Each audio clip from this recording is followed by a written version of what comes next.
For the past year or so, I felt the urge to change camera systems.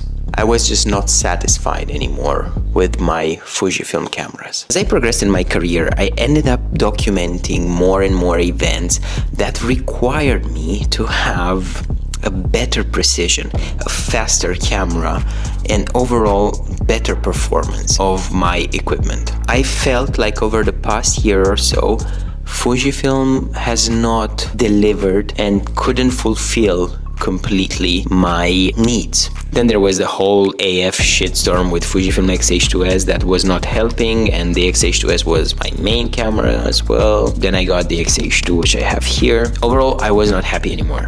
While when I started with Fujifilm in 2020, I could see the limitations of the system as a way to be more creative. I could work with those limitations to make me, let's say, more creative. The more I progressed, the more those limitations become like a burden. They were an annoyance and not a way of saying the camera has character, you know what I mean? And all of this made me start to look around. This decision took me a year.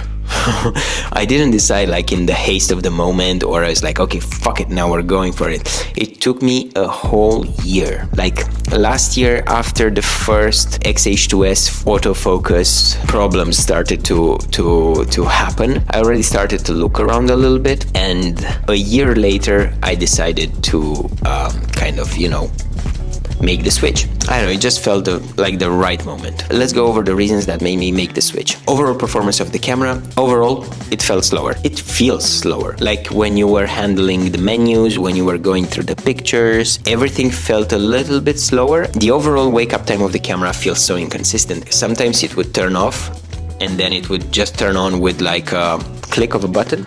And other times it would take like click, click, click, click, click, click, and nothing happens for like 3-4 times, and then you would feel like the camera is switching on somehow, and then takes half a second and it turns on, which is annoying, especially if you're shooting an event where you want to get most moments.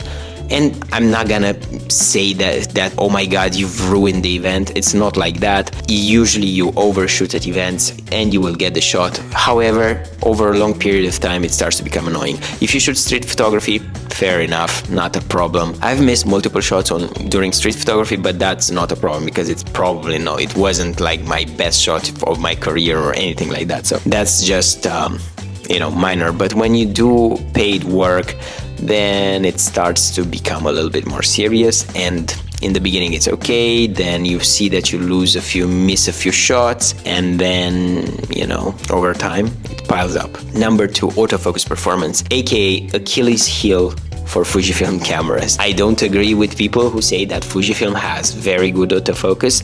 You only need to tweak it. I think it's decent autofocus, especially if you use single point or if you use a zone autofocus. I think that's pretty good. When you start using tracking or eye autofocus or anything related to humans or animals or anything, then it's becoming a little bit of a weird game in which you have to hope that the camera will nail the focus. It happened to me a few times that I had a subject in front of me and I had eye autofocus on or face autofocus, and it was the closest subject to the camera, and the camera would focus in the back on something else or on a tree or something it seemed like a face to the camera. So again, not the end of the world, but it happens once, twice, and then it piles up, and then it becomes an annoyance. It's not a quirk anymore. And number 3, I've never owned a full-frame camera. I've started with Nikon, and I shot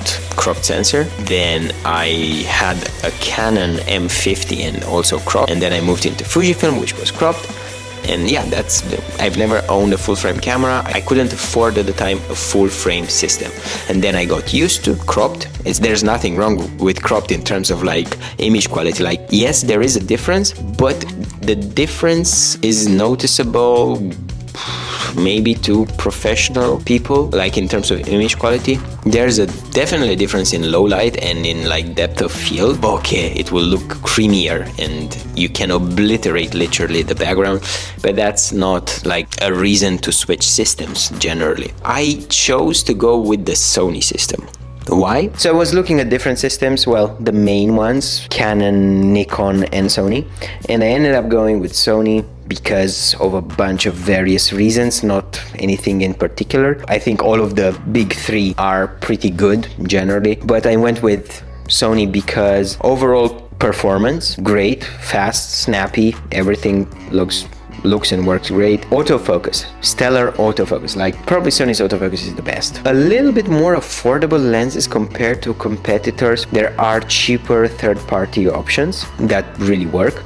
The camera has no soul, which at this point in time, I reached a level where if the camera has no soul, it's better for me because I just want the camera to work. I don't care if it has a character or not. Like, I don't give a shit. For the type of work that I do, I just need the camera to stay out of my way. Even when I make these YouTube videos, right? Like right now, I'm not even looking at the screen because I know that the camera will focus on me. Like, I don't need to open up the screen. I'll just open up in the beginning, see if I'm in frame more or less, and I don't care. Overall, the system is faster in terms of performance. I have to say this, that in my work at the European Parliament, I also use Sony cameras mostly. So I already know a little bit the system, so it made more sense for me to go with Sony rather than Canon, for example, at least for the moment. I'm not opposed to owning multiple systems, but it costs a lot. And for the type of work that I do at the moment, events where people move and I need something that is fast and accurate, I think Sony checks almost all the boxes. Here's a piece of tactical advice.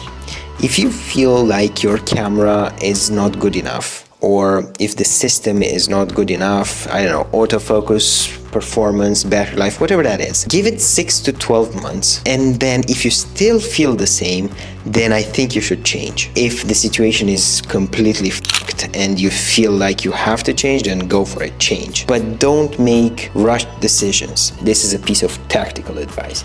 But don't go into it like, oh my God, I don't like this camera anymore, I'm just gonna change it. Especially if you're not making money.